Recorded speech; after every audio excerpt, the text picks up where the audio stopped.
You to take out your notes. We're going to burn through some of these notes. We're just talking about titrations. Thank you.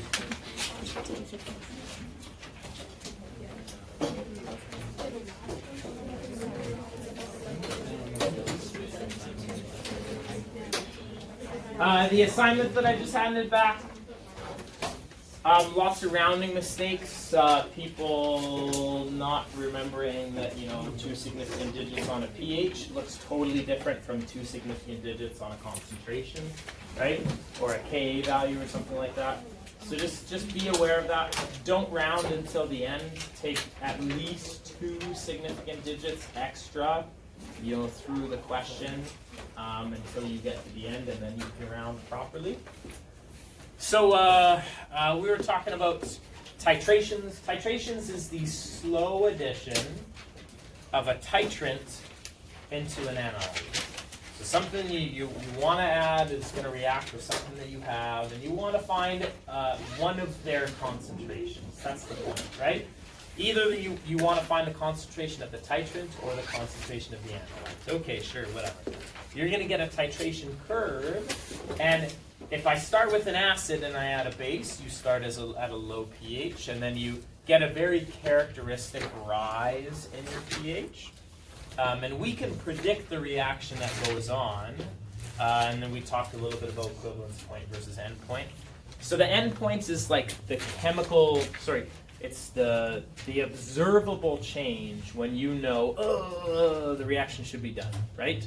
Either you see it, or you smell it, or you weigh it, or something. That's the end point of the reaction. So now we want to move on, and we just want to talk very specifically about chemical indicators. Chemical indicators are acids and bases themselves. So there's always an acid version of a chemical indicator and a base version of a chemical indicator. For example, when we look at bromothymol blue, bromothymol blue has an acid and a base version. What color is the acidic version of bromothymol blue? Yellow. What color is the base version of bromothymol blue? Blue.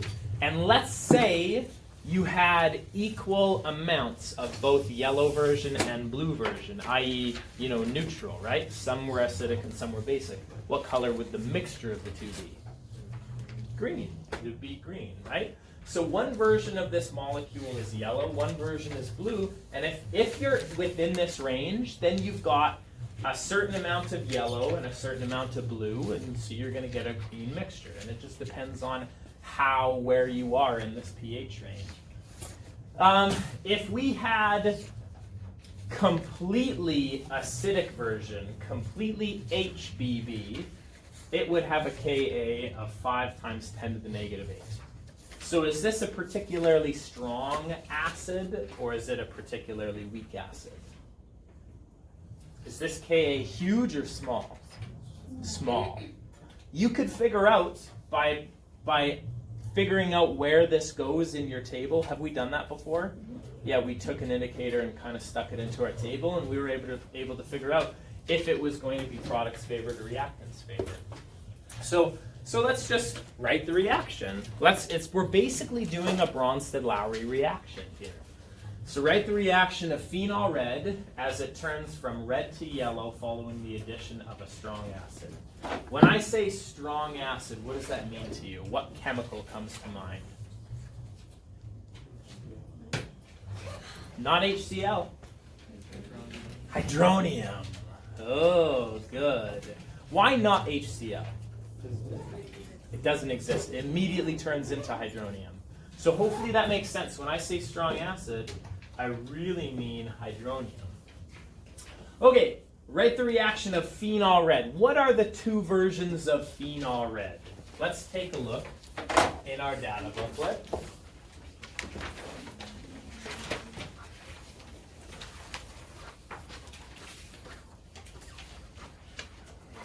On page 11, no 10, there we go. Phenol red.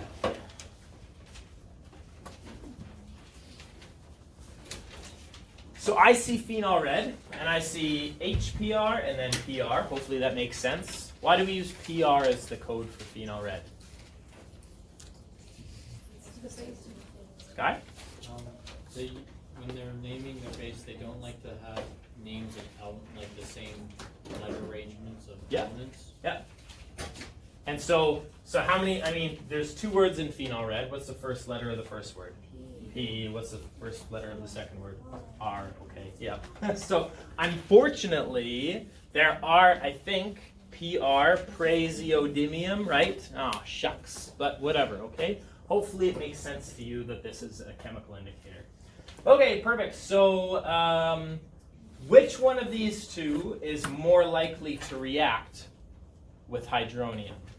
Is the acid version going to react with hydronium, or is the base version going to react with hydronium?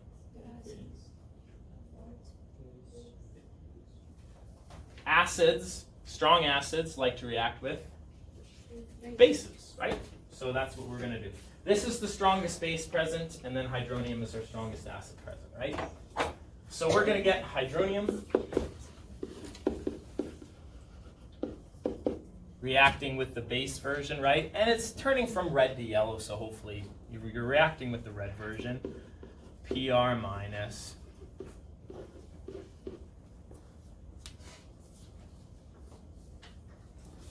It's turning the PR minus, the red version, into the yellow version, so it's going to turn into HPR. And we're going to get water.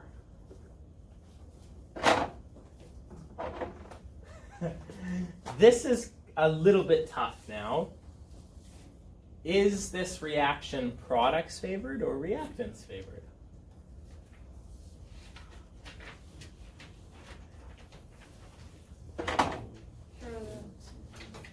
If you were to take this line, and put it into your data booklet, would it make downhill or uphill with hydronium? Downhill. It would make a downhill reaction. So this is products favored. Okay, perfect. It's greater than 50%. Perfect. That doesn't look like a greater than sign, but whatever. Hopefully you get it. Right, the reaction of thymol blue is it reacts with a strong base to turn from yellow to blue. We could do that, right? But let's just talk about it. We're going to ignore it for now, but let's take a look at thymol blue. Thymol blue should be way up at the top. So what color is it turning? From yellow to blue, right? So what's the yellow version of thymol blue? Is it H2, H1, or no H's?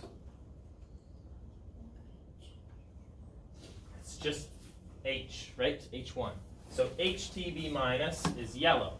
So are we going yellow to red? No, we're going yellow to blue. So you would just write that reaction, right? You would write the reaction of HTB minus plus hydroxide gives you TB2 minus and water.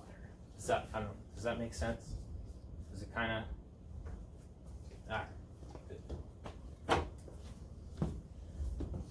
So we're going to take our HTB minus, because that's the yellow version.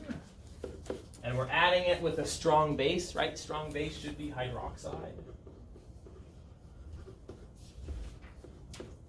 And it's going to be TB2 minus plus water.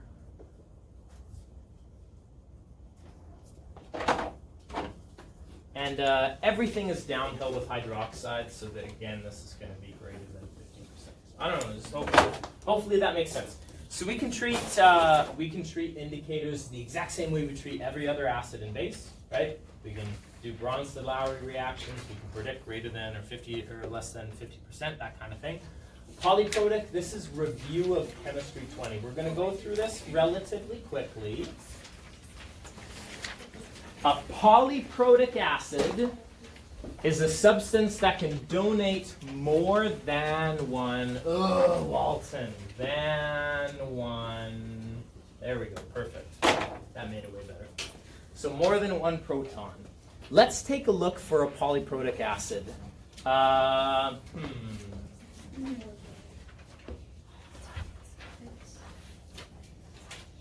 Find an acid that has the ability to donate more than one proton.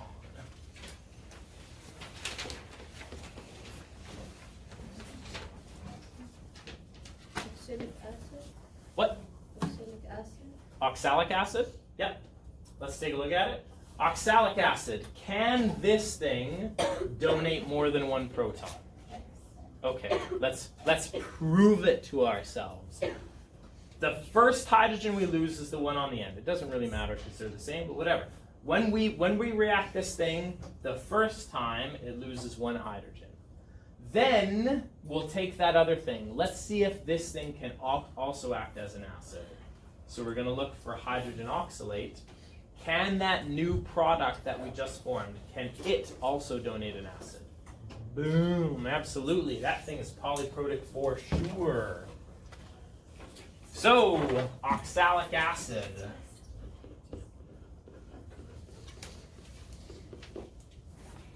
It can donate a proton. So I don't know, we'll write it reacting with a strong base, whatever, doesn't matter. And it'll turn into hydrogen oxalate and water.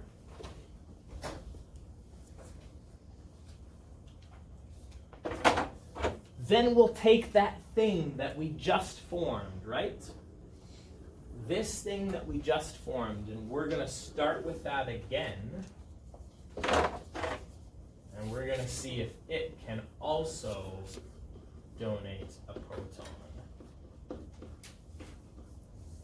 And boy, howdy, can it ever.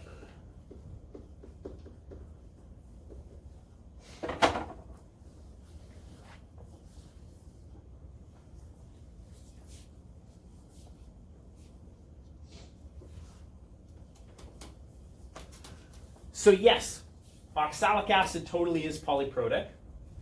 A polyprotic substance will always give an amphiprotic substance. I don't know if that makes sense. Does it? Yeah. So a polyprotic substance will make an amphiprotic substance because the conjugate base of this can either accept a proton back or donate a proton, right? So whatever, that's not super important, but it's just, hopefully you understand the relationship between the two. A polyprotic base, well, if a polyprotic acid can donate more than one proton, what's a polyprotic base? It can accept more than one proton. So let's look. This one's a little bit harder to spot. I'm not going to lie, this one's a little bit harder to spot. Usually you're looking for a greater than -1 charge. Like a -2 charge or a -3 charge. That's what? Let's try HPO4. So let's take a look at HPO4 2-. Can it accept one proton? Yep, absolutely. H2PO4. Then let's take H2PO4 and let's look for that. H2PO4, can it accept a proton? Swish. There you go. So HPO4 like 2-, that is a polyprotic base. Now we could take that a little bit further, Sky. Couldn't just the phosphate ion be the better version of that? Well, not the better version of it, but they're both polyprotic bases, right? So HPO4 2-, that's basically just the conjugate acid of phosphate, right? So I mean, phosphate is also technically a polyprotic base, right? Because it can accept one, and then accept another one, and then accept another. So it can accept 3, whereas HPO4 is technically a polyprotic base. But it's also amphiprotic. So whatever, you know what I mean? So yes, absolutely. So let's write that down. Phosphate could react with an acid. And it could accept a proton, HPO4 2-.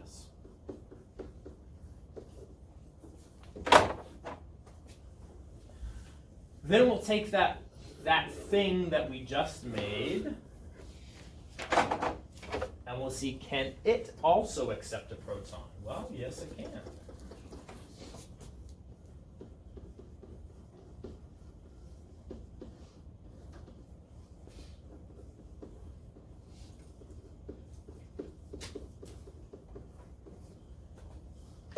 Absolutely, positively. I'm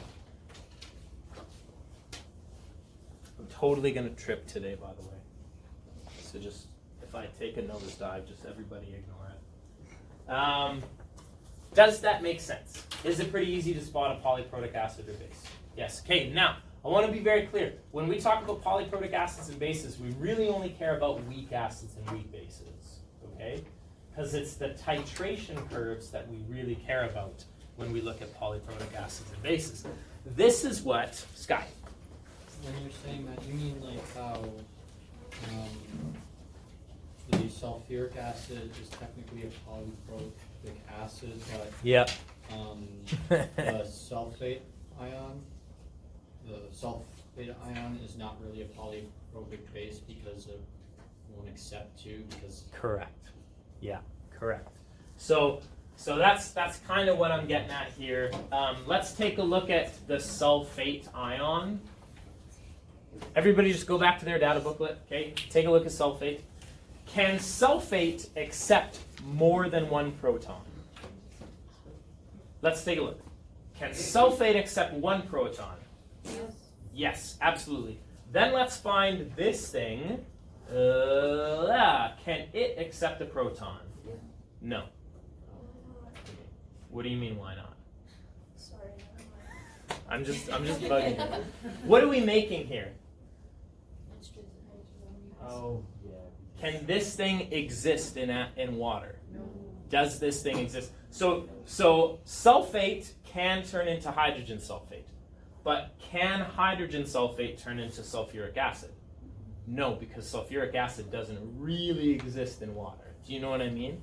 So there's a little bit of ambiguity because will 1 out of 30 trillion maybe turn into sulfuric acid? Oh, okay, all right. But so you're never going to be asked that. You're never going to be asked that question. But technically, sulfate is not considered a polyprotic base, okay? But sulfite is, right? Because it can turn into hydrogen sulfite, and then hydrogen sulfite can turn into sulfurous acid. And that's fine. Sulfurous acid has no problem existing in water. It's not strong enough of an acid, okay? Now, the reason why it's important for you to identify polyprotic acids and bases is because this is what they look like on a titration curve. We've already seen kind of an example of this already. So what are we starting with, an acid or a base? So we're starting with a base. So what do we have to be adding to this base in order to get this kind of a titration curve? Does that make sense? We're starting with a base and we're adding an acid. You always either add a strong acid or you add a strong base. Okay, during a titration, it's always adding the strong version of either acid or base. So we're adding hydronium.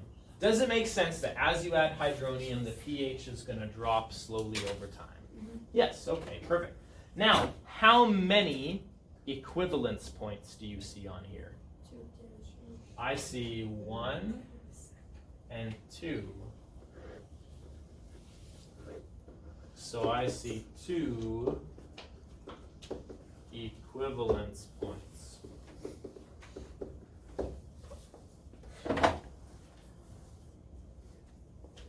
Does anybody remember the definition of an equivalence point?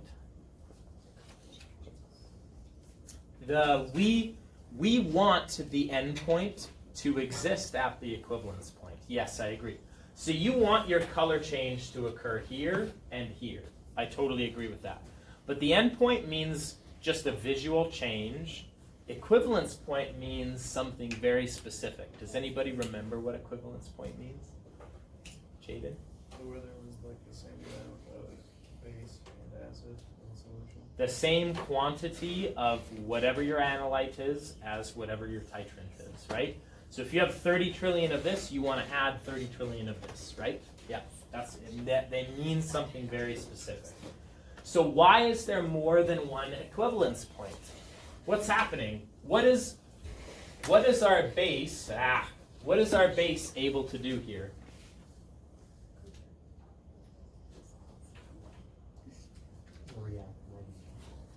Our base is able to react with an acid more than one time. Yes. So we're able to accept 2 protons. Would you agree? We've just accepted the first proton. Now there's no more of the thing that we started with, and we just accepted the second proton, so there's no more of that thing we started with there, and now we're just adding acid until we just dilute the whole thing, right? So the reason why is, why is there more than one equivalence point? The base is polyprotic, which means it can accept, that's the worst word in the world, okay, accept more than one hydrogen or proton. I don't know, hopefully that makes sense. We're going to get into titration graph reading here in a second. And it's can be a little bit tough, okay? So, let's take a look at the title of our graph. What are we starting with and what are we adding? What are we starting with here? A base. So which one of those two things is the base? The sodium carbonate, would you agree? We're starting with sodium carbonate and we're adding hydrochloric acid. But what are we really adding? Are we adding hydrochloric acid? No, we're adding hydronium, right? We're adding hydronium. Perfect. So we're going to skip indicators at equivalence 1 and 2. Like, is that okay if we just skip that for time? Because whatever. So you're going to get one and you're going to get another and you just figure that out. But what's the Bronsted-Lowry reaction at equivalence point 1? Okay. This thing is polyprotic. So what's the base that's reacting here? It's carbonate, right? Is it sodium carbonate? No. No, sodium carbonate doesn't react with anything. What does react? Just the carbonate ions. So you've got carbonate ions. That's a relatively strong base. What do bases like to react with? The acid. And what's your strongest acid present? Hydronium. Okay, I want to be very clear. What are you never going to run out of in this titration? What are you constantly adding more and more and more of? Hydronium. It's the hydronium that we're adding, right? And we literally never run out. This could go on forever until the end of time. So I want to make sure that you understand that we're never going to run out, okay? So the Bronsted-Lowry reaction at equivalence point 1, all the way up until here, we start with carbonate ions. Ooh. We start with carbonate ions, and we're slowly turning the carbonate into what? Does it make sense? We're slowly turning that carbonate into hydrogen carbonate.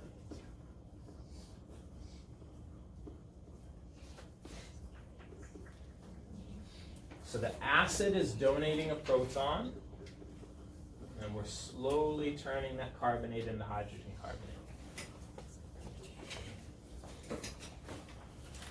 At this point, anywhere between the beginning of the titration and the equivalence point, anywhere between there, we have both CO3 2- and HCO3-. We're going to have a mixture of both, right? Because if I turn half of these into those, then I still have a 50-50 mixture. At this point right here, what does the equivalence point mean to you? Look at our reaction. What does it mean to you? That would make hydrogen carbonate. What is the equivalence point, the definition of an equivalence point? You've got equal amounts of this and this. So we've completely turned this stuff into this stuff. At the equivalence point, that's when we run out of carbonate. We have no more carbonate. So if we have no more carbonate, what do we have? We've got hydrogen carbonate. So here we've got only hydrogen carbonate. Does it make sense how we're slowly turning our carbonate into hydrogen carbonate all the way up until that equivalence point? And then if we keep going, let's keep that trend going, what are we doing to the hydrogen carbonate? So you have to move the... It's slowly turning into H2CO3. At this point in time, we're just going to have H2CO3. Does that kind of make sense? Okay. So what is the Bronsted-Lowry reaction at equivalence point 2? What have we run out of? We've totally run out of Hydrogen carbonate. no carbonate. Carbonate. Yeah, carbonate. And so now we only have hydrogen carbonate. So we've got hydrogen carbonate reacting with hydronium, because we literally, by definition, never run out of it. So we're going to be making H2CO3 and water.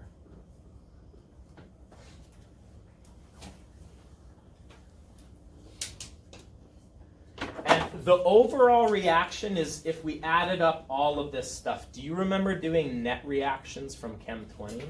This is a lot like that. This is a lot like adding up net reactions. So if I add up two reactions, you add up all the reactants and you add up all the products and you cancel out things that are equal on both sides. Okay? So we're going to get CO3 2 minus plus H3O plus HCO3 minus plus H3O.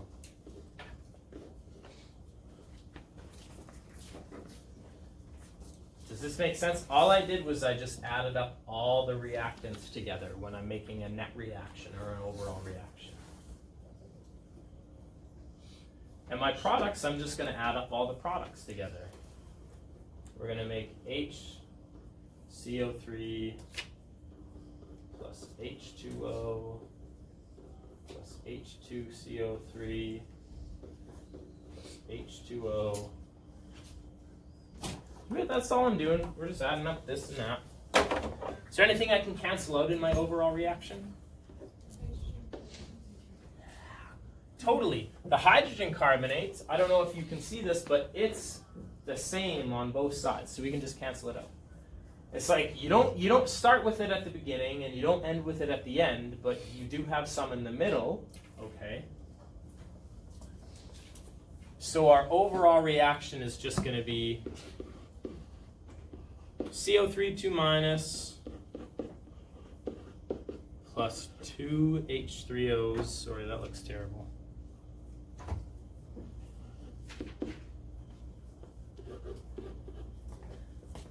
This is our overall reaction for the entire titration. Gives us H2CO3 plus 2 waters.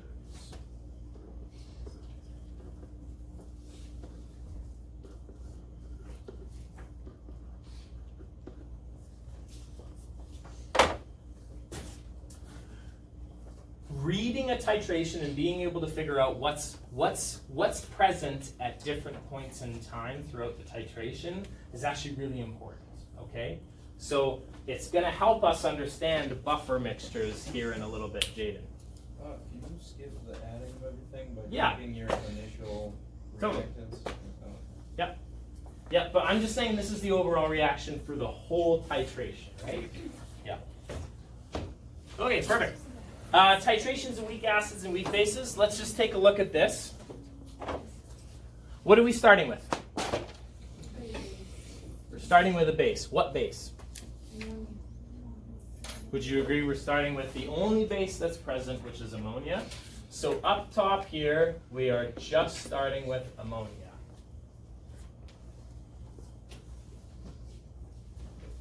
At the equivalence point,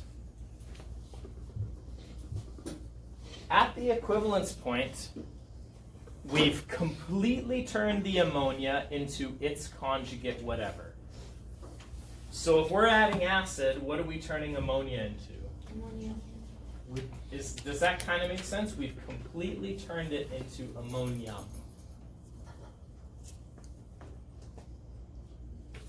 But in the middle, in between these 2 points, we've got a little bit of ammonia and a little bit of ammonium. Okay? So in between here and here, this is where we have a mixture of NH3 and NH4 plus.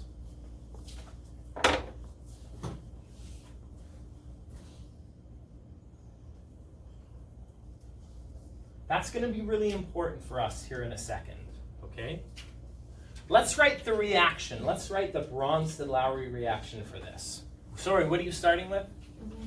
Ammonia, and what are you adding to it? You're not adding hydrochloric acid, right? You're not.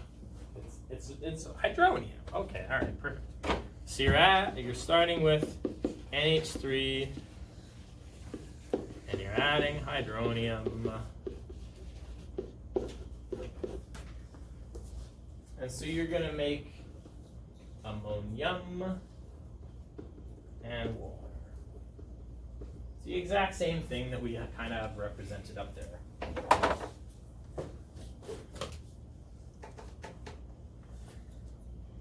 I want somebody to try and explain to me in English words, right, in a sentence, okay?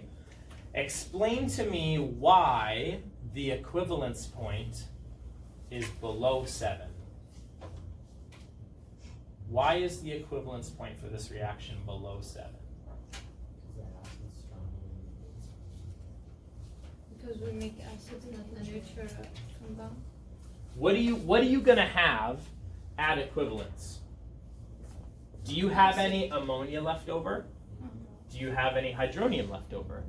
No. By definition, you've added equal amounts of this and this. So they both react to make what? Ammonia.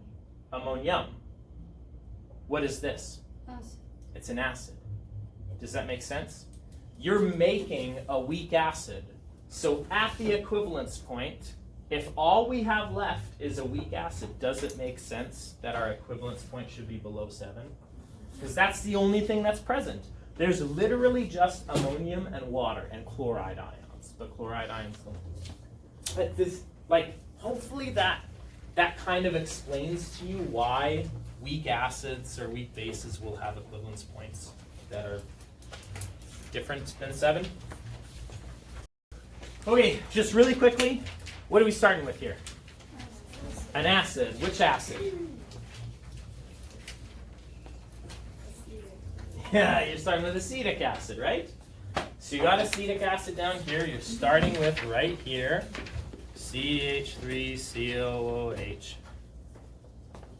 And at equivalence point, at the equivalence point, what do you have?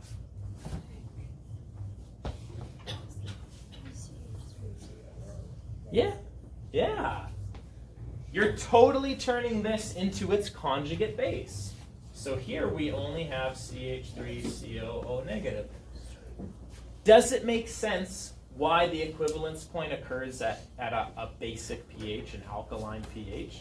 Because that's all you have left in your water, right? Let's write the reaction of what's happening here. You've got your acid. The thing that you're starting with, CH3COOH. And what are we slowly adding to this acid? Yeah, not sodium hydroxide. I mean, we are adding sodium ions, but the sodium ions don't do anything. So we're adding hydroxide ions. And we never run out of it.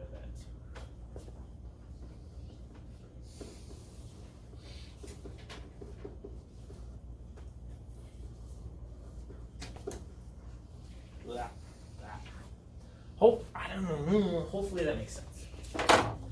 In between these 2 points, what do we have? Acetic. We've got, have we, like right here, that, right there, have we run out of acetic acid yet? No, so we still have acetic acid. But what else have we started to make? Its conjugate base, acetate. So right here we have CH3COOH, and we have CH3COO minus. Ooh, that's interesting. A mixture of a conjugate acid and its conjugate base is what we call, does anybody remember from Chem 20? It says with a B. It's called a buffer mixture, okay? Diploma question here. You can answer that. I'll let you answer that later, and then we'll go over it in a second. It's called a buffer region.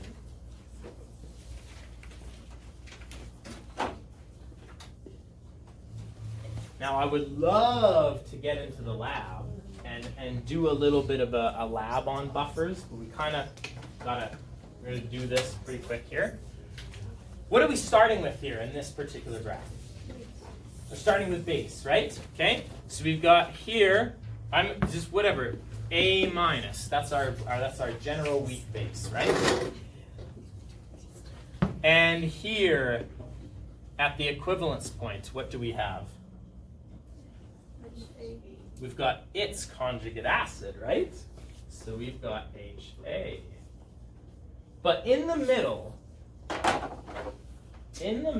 what the hell do we have?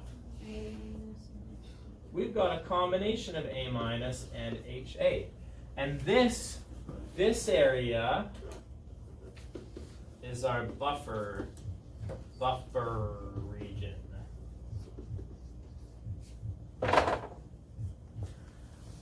The purpose of a buffer region resists changes in pH. If you add acid like we are here, right? How much acid did we add between, I don't know, let's say this point and this point? How much acid did we add? Like pretty close to 30 or 40 milliliters of acid. How much did the pH change between here and here? Almost nothing. That's insane. You're adding acid. What should the pH be doing? It should be decreasing, right? But is it decreasing by a lot? No.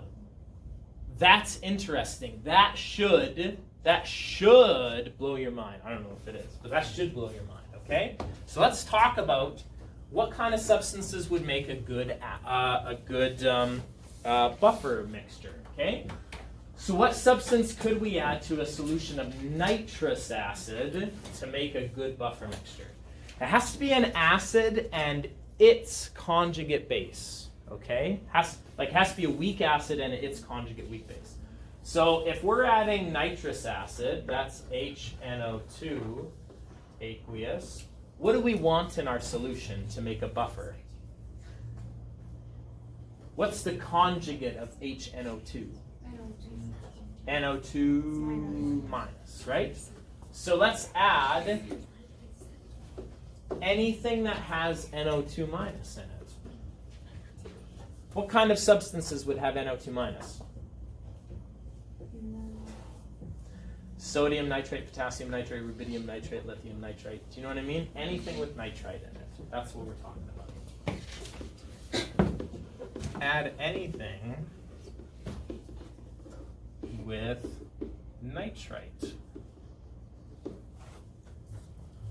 What substances could we add to sodium carbonate to make a good buffer mixture?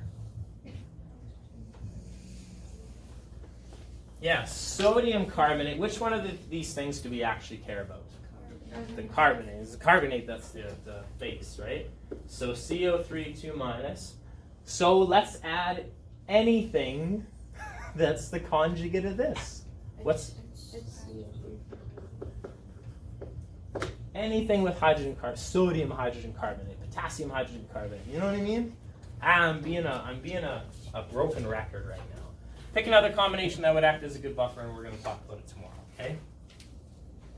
Now let's actually talk about why. These are hopefully kind of the last two slides we're going to talk about. And then we're going to get into the lab. Without buffer presence, let's see what happens when we add a bunch of hydrochloric acid to this solution. Now, what's in my solution here? Okay, so we'll go pure water. All right, perfect. With no buffer present, anytime a strong acid or a strong base is added, there will be large change in pH or in hydronium. Let's double check and let's make sure that's true. I'm going to add an HCl and infinite chlorine. Perfect. I'm going to add an HCl. And what is the HCl going to do with one of these water molecules? It's going to react with it and turn that water into hydronium, right? So this thing gets turned into hydronium. Perfect. I'm going to add another one. Blah. What's going to happen? It's going to react with water, and it's going to turn into hydronium and chloride. And then I'm going to add another one. Let's add 3. And what's going to happen when I add it to the water? Blah. Yeah. It's going to react, and it's going to turn into H3O. So what that means, we added, this is the worst grammar in the world. I already started it, so I'm going to finish it. 3 added of HCl. That's the worst grammar in the world. You know what I mean, okay? We added 3 HCl, and we made 3 made of hydronium. Just whatever. You're all good enough at English, you can figure it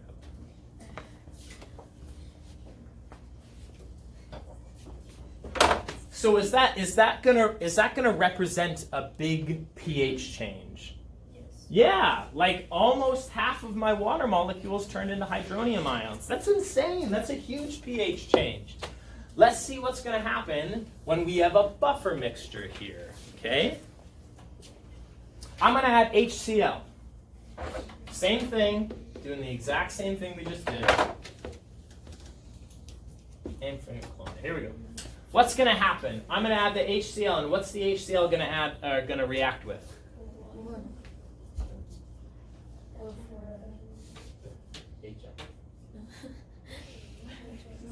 Your strongest acid, I'm adding hydrogen chloride, and you just have to deal with it.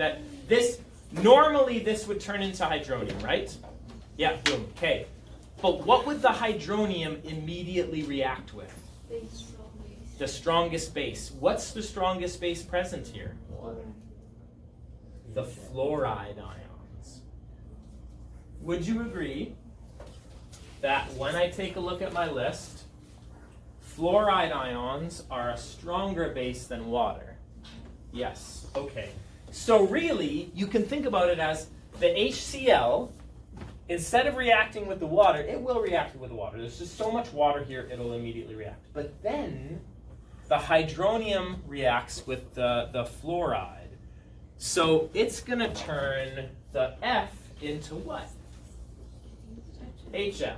So I added one hydronium. How many hydroniums did we actually make? 0. Is that a big pH change? No, because pH is a measurement of hydronium. Oh, that's weird. I added acid, but did the pH really decrease? Not really. Okay. I'm going to add another HCl, and what's going to happen? It's going to react with the strongest base present. It's going to react with the fluoride, right? And turn it into HF. Again, did my pH change dramatically? No. Do you see where I'm getting at? Now, is there any more F minus available? No. So as soon as I add an HCl, what's going to happen? It's going to turn this into hydronium. So this time my grammar is going to improve dramatically. We added 3 HCl's, but how many hydroniums did we make? But only 1 hydronium is made. does it kind of make sense why this mixture of HF and F minus will buffer? It's sacrificing itself to protect the pH of the solution. That's the idea. Now, if I add hydronium, the hydronium will react with the F minus. But if I add hydroxide, what's the hydroxide going to react with here? The HF. The HF will sacrifice itself for the good of the pH of the solution. That's why. So we need a conjugate acid and its conjugate base. That's what we need. Okay. So we're going to go into the lab here. You should have everything that you need in order to finish the major assignment for tomorrow. Yeah, you should have everything that you could possibly ever want. This lab does not have to be extremely long. Okay? You can make it extremely long if you really want it. What?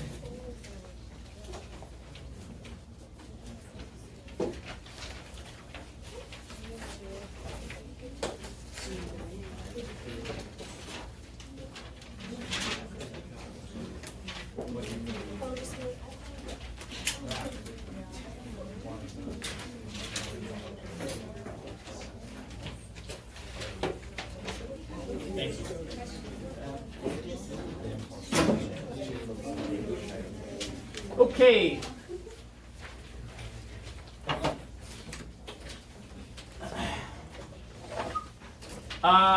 What we're going to do, what is the effect on the pH of a buffer solution when a small volume of acid or base is added to it? That's the first thing we got to do. We got to make a buffer solution. Got to make a buffer solution, then I want you to add acid or base to it, and we're going to see how it goes. Okay?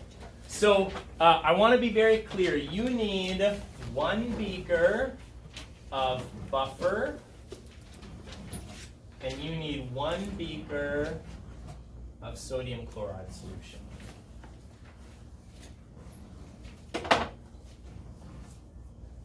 That's what you want. So you're going to need 2 250 milliliter beakers. Can we add that to our materials list? So you not only need the sodium hydrogen phosphate, but you need the sodium hydroxide, and you need the sodium chloride.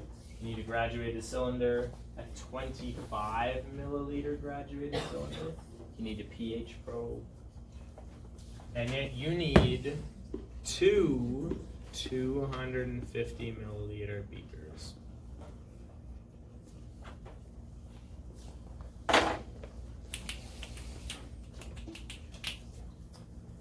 Okay, I want to be very clear. Again, you can make this lab take way too long if you're kind of fumbling around in the lab and you don't really know what to do. But if you just read the procedure, you just follow it step by step, then it becomes very clear. Use a graduated cylinder to obtain 25 milliliters of sodium dihydrogen phosphate. It's labeled out there. It's labeled. So you just got to pour it into a grad cylinder. Transfer this to 100 or 150 milliliter beaker. And the only reason why I said 250 is because I'm worried there's not enough 150s. I know a class was using them for like a day-long lab. So 150 mil beaker, sure, whatever. 250 mil, sure, whatever. 100 mil, sure, whatever. But I just want to let you know. To that, you're going to add 15 milliliters of sodium hydroxide. This is going to create your buffer solution. Are we okay with that? So you're going to measure up 25, pour it into a beaker, measure up 15, pour into a beaker, boom. It should take 40 seconds, something like that. Test the pH of your buffer solution. The pH of this solution should be between 6.95 and 7.0. Hey, as long as it's like between 6.8 and 7.2, that's fine, whatever. You know what I mean? As long as it's kind of close to 7, that's what we want. If it isn't, you can add a few drops of the acid or add a few drops of the base to either increase or decrease pH. Set up a control, another beaker, by adding sodium chloride to a second beaker. As assigned by the teacher. I don't really care. You pick, okay? Doesn't matter to me. Either add sodium hydroxide to both of them, or add hydrochloric acid. Now those are going to be in the dropper bottles, okay? those dropper bottles, and you're going to add 10 drops at a time to both of these things, and you're going to test the pHs of them, okay? So what you're going to do, you're going to add 10 drops to this and 10 drops to this. And immediately the pH should change using your pH probe. You should read it off. It should be instantaneous. You don't have to wait 30 seconds for the pH to change, okay? What I want to be very clear about is you're going to test the initial pH of your buffer and the initial pH of your sodium chloride. And you're just going to add 10 drops, drop by drop, boom, boom, boom, boom, boom, boom, boom, boom, boom, done. Okay, boom, boom, boom, boom, boom, boom, boom, boom, boom, done. And go until the pH changes dramatically. Until the pH changes by 1.0, right? Are we okay with that? Okay. This should not take very long, but if you get out into the lab and you're thinking to yourself, I have no idea what I'm doing, just ask me. Just talk about it and we'll talk about it. That's okay. Are we good?